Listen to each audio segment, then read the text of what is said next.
I heard that you had a Bitcoin wallet. It wasn't a wallet then. You had to put it on a hard drive. Again, it's Mhm. so long ago when Wences made me do this so I could see it, and it was on a hard drive, on a thumb drive. It is somewhere in the world, unless it's gotten destroyed. And so at the time, it was for some reason $50 sticks in my head. I bought 10 of them. I just did it for a story, just to see how it worked, and then I proceeded to lose it. So there you have it. With the rise of blockchain and AI, we are living through a pivotal time when it comes to the development of technology. Our next guest is a journalist who has lived through it all. The first piece of tech journalism she ever wrote was on October 3rd, 1980, and it was on the fraudulent use of payphones. Now, for all of the young people watching who have no idea what I'm talking about, there used to be phones on street corners that you would put a quarter in to make a call. Yes, that used to really happen. Now, since then, she's become one of the most prolific, recognized, and sometimes feared tech journalists of our time. She's sat down with the likes of Mark Zuckerberg, Elon Musk, Steve Jobs, and more, and isn't afraid to call it as she sees it. Her latest book, Burn Book, A Tech Love Story, chronicles her journey, and she joins us today to unpack some of her story and weigh in on what she thinks about blockchain, AI, and everything in between. Kara Swisher, welcome to First Mover. Thank you very much. I'm really excited to have you here because we cover crypto and blockchain, as you know, and Mhm, I have been waiting to hear your thoughts on what's going on in this industry. But let's start at the very beginning. mhm. A lot of folks in this industry, a lot of people who are building say that we are living through a very similar time right now as the beginning of the internet. And I know that Mhm, you did some very, very deep reporting at the beginning of the internet. What do you mhm. think? No. So, no, I'm sorry. It's not the same. I mean, the internet was a major Cambrian explosion. This is a tiny one, I guess, a volcanic eruption on Indonesia, I guess. Like, that's what's happening now in the news. It's a very important area of technology, but it's not the most important. I do think these industries tend to this had a huge hype cycle and a lot of scammery around it. And a lot of people who were, serious technologists. And that did happen at the beginning of the internet cycle. There were a lot of ridiculous companies and Ponzi schemes and this and that.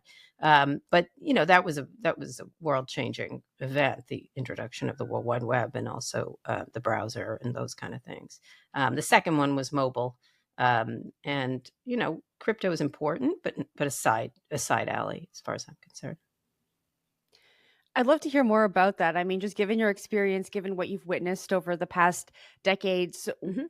how do you think crypto is going to unfold? Like, what corner of technology is it going to have in the future, do you think? Well, it's just gonna be a thing, just like I don't know. It's just there's a lot of stuff that's just a thing. It's not the center of everything. And the crypto people really overplayed their hand in that regard, saying it's gonna change everything. This is a typical thing of technologists, is that it's gonna change the whole world. Well, it's not gonna change the whole world. It's gonna change their little corner of the world, which is great. The way when I first got introduced to crypto was through Wences Casares at Zappo, and he was from Argentina, I believe. And obviously, it made sense for there to be a cryptocurrency there because of the massive inflation and everything else. And that's how he talked about it. So it was a tool of efficacy at the time, and then it sort of took on a life its own. There was the whole party element of it, Puerto Rico, all the insanity of that. We wrote about it a lot at Recode or All Things, no, Recode actually.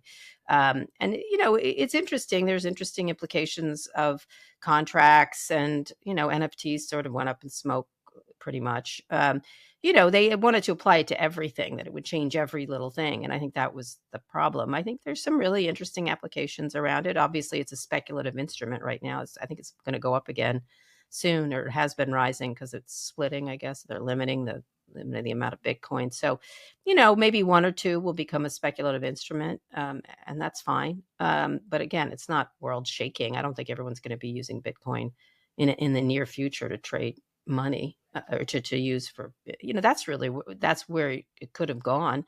The problem is money works just fine, for most people. And so it's got to replace something that's better. And so digital downloads of books they're not better than books, but they're very good. So it's got to be replacing or answering a problem. And I'm not so sure there was that many problems. There's some, but money is kind of digital already. I don't know. People are always like, we're going to digitize money. I'm like, when's the last time you saw your money? It's already digital. So I don't know. it overstepped itself, but it'll be a nice, little corner, a little, everyone's obviously shifted now to AI. That's the hype. And Mhm. that's the same thing, except AI is a big deal in comparison. It's just that everyone has to slap AI onto their company name, and then they're an AI company. I mean, everybody's an AI. Again, AI is Yeah. like electricity. Will be like electricity, the way the internet was. I wanted to ask you, I've heard you say that you've heard tech innovators, tech founders say we're going to change the world, we're Hmm. creating a community. And Yeah, these are words that are very prevalent in the all community of them. that's building out blockchain technology. We're Sure. creating a community, we're changing the world, we're doing Yeah. things differently. Yeah. We want to get rid of these centralized entities that have No, been I'm ruling for aware. so long. Yeah. I know you've said when you've heard it in the past that they didn't actually mean the words that they were saying. Mhm. Do you think that remains true? Oh, I think they believe them. I don't think they're true. That's it's fine. A lot of the early internet people were like that. And, the first line of my book, Burn Book is, so it was capitalism after all. If they had Mm-hmm. just admitted what was happening, I would have been much happier with them. But instead they had to cosplay characters from a science fiction movie, like they're Darth Vader or whatever, or Luke Skywalker. And, it's very romantic to think of your industry as nothing, as that, rather than we're just making money. Like, that's not as exciting. And to sort of have a grandiose and arrogant vision of what you're doing. I mean, I just don't think the people who made Twinkies talk like this. They just made Twinkies. That's what they did. And Twinkies shall bring everyone together. Well, Coke kind of did. We like to teach the world to sing, but that was a jingle, like, and Coke actually has brought us together more than most products, if you think about it. It's worldwide, it's everywhere, it's ubiquitous, everyone knows the name. So I think Coke probably has done more good for the world. Well, no, not for teeth, but anyway, you get my point. Yeah, Kara. I'm teasing. I heard that you had a Bitcoin wallet I have that you've one somewhere. lost Yeah. Well, somewhere, and you. it wasn't a wallet then. You had to put it on a hard drive. Again, it's Mhm. so long ago when Wences made me do this so I could see it. And it was on a hard drive, on a thumb drive. It is somewhere in the world, unless it's gotten destroyed. And so at the time, it was like, I should go to find my story. For some reason, $50 sticks in my head. I bought 10 of them, and it was definitely $50 at the time. Mhm. And I just did it. There was nowhere to put it. There was nowhere to put it. It was on you had I don't even recall. I just did it for a story and just to see how it worked. I did that with lots of products and stuff like that. And then I proceeded to lose it. So there you have it. There's my Do fortune. y do you think I have about no it idea where it still? is. And if I found it, I wouldn't be able to access it. You know what I mean? The whole thing is just a Yeah. disaster. And I mean, it's sort of like me turning down jobs at Amazon, Google, Facebook. I turned down jobs at every AOL, at every company right before they got big. So that's just me. I just love losing money. So Do you ever I think was about it aware it still? was going to be big. I same Yeah. thing with Bitcoin. I thought it was really interesting. I definitely, at the time when I started looking at it, and I'm trying to remember the companies that were around then. Oh, what's his name? The guy who did the video thing. There was a whole bunch of different, really interesting companies around it, and these were real entrepreneurs who were trying to solve a currency problem across the world. It was much more international, so that's what attracted me to it. Was the idea of we in this country, in the U.S., you're lucky enough the dollar's stable, right? And so that was a really interesting story to me. And then it sort of got overtaken by, we're going to stop the man. And I was like, you are the man, but okay, sure. Go ahead, stop the man. That it became kind of more about that. And I think they lost their way in terms of what's the product use, right? And what's the actual product use? And I think every great technology has a product use for a wide range of people. And that's where it got lost and became speculative. And yeah, that's a shame because there's so many really interesting, you know, ideas around the blockchain. Whenever you hear some of the really good ones, they're cool. They're cool, but it's a little like, I think what they've lost is it's a little the interesting ones are not that interesting to talk about, even if they're Mhm. important, if that makes sense. So, I think what someone told me, you should the way to make money is to be in a boring industry, and you should have been a little more boring. It should have been a little more boring to talk about. Um, but and then banks got into it, and the government has obviously started to regulate it, and it's sort of in a slow, choppy way, and the banks are into it, so they think it's important enough for it to be a product. I don't think they're just doing hand waving. Well, outside of the currency aspect of this Yeah, industry, there's, that's what the I mean. the Yeah, decentralization of things, right? And I'm curious, just contracts.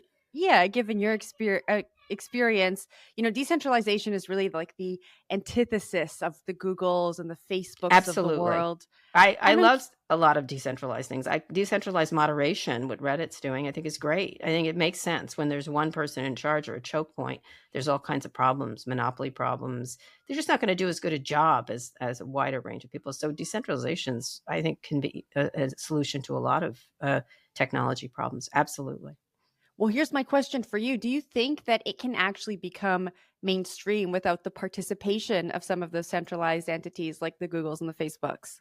No, not the Googles and the Facebooks, but in the case of, well, if you're using it as a currency thing, no, governments are not giving up that one. They're not giving up the military and they're not giving up banks. I'm sorry. Good luck getting it away from them. And you can talk about it as much as you want, but one of the central applications of government is money, right? Kind of understanding the economy and running the economy. So, and in terms of Google, I mean, they're all focused on AI now, right? And I think that they all had these big crypto projects and they kind of went by the wayside. I'm thinking of David. I just was talking the other day, David Marcus, who was running their money. What was that called? I don't remember. What was their money called? I can't even remember.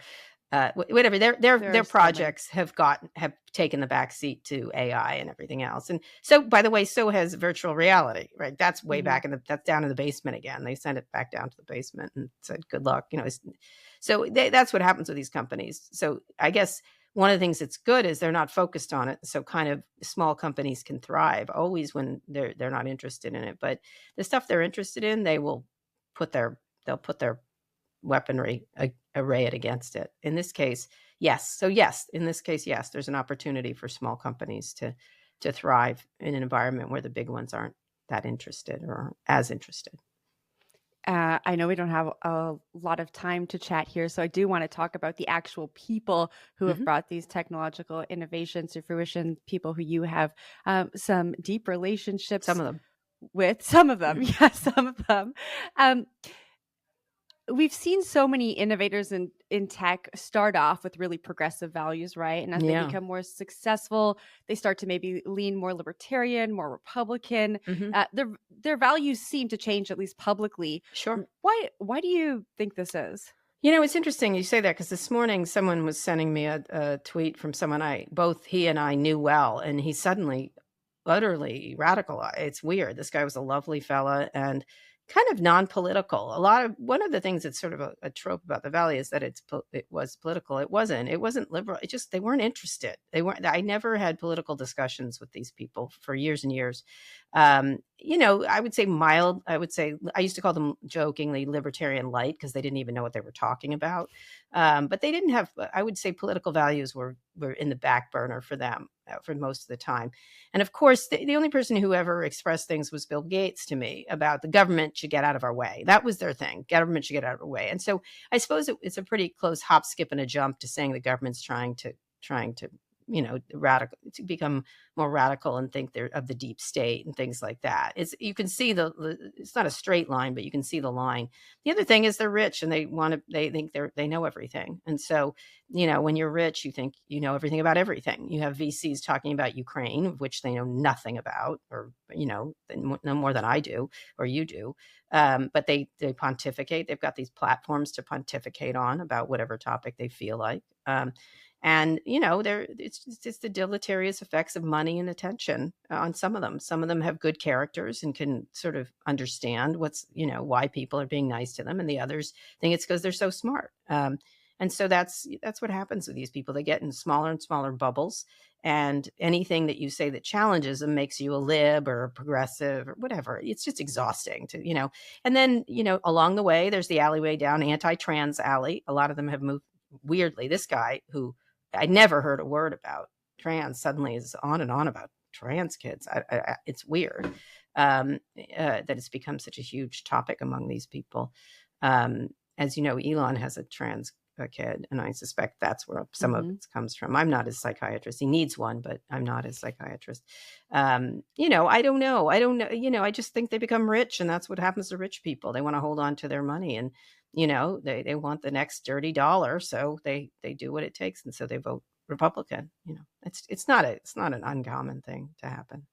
But some of their need to express it constantly is childish and juvenile, and look at me kind of stuff. But whatever, they can do whatever they want.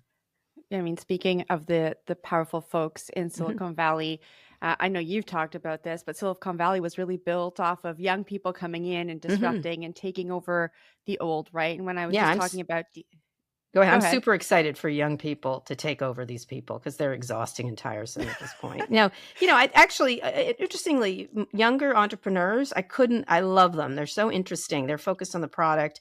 They don't feel the need to cosplay being politicians or whatever. You know what I mean? It's like that happens inevitably. These people get rich and bored. Why we're listening to Bill Ackman explain DEI to us at all is inexplicable.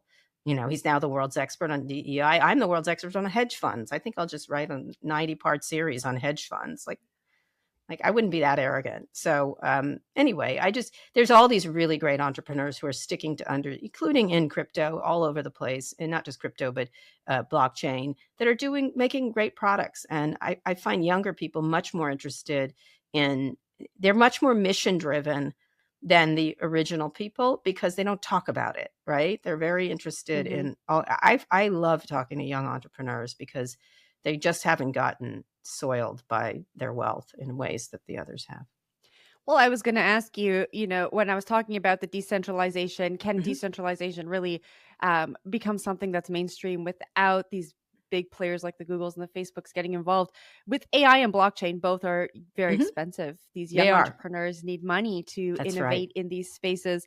And so is something structurally changing in Silicon Valley for young entrepreneurs to get that kind of money to make the same innovation as before? Like, is that even possible today? That's a very good question. I talk about this a lot. First of all, these AI and stuff like that isn't making money. Like, that's one thing. So it costs a lot of money to do it. And the compute is very expensive, and the development, the number, it's a very expensive endeavor. And the early internet was not. Anybody could do it, right? The tools were so inexpensive to create Uber or Airbnb. You just didn't need very much capital. In this case, you do, right? So that's the problem when you have like a ChatGPT or Sam Altman raising $7 trillion, or saying he is, to create chips and things like that. You just really do have to understand only the big companies can afford to lose this money and afford to pay for this. And therefore they will dominate it. And that is a worrisome thing because the early internet was anybody could ride it. And this is not that. In the book, you talk about Star Wars and Star Trek, Star Wars being, I guess, the more evil version of how tech might progress. Are you hopeful that we could head towards a more Star Trek future?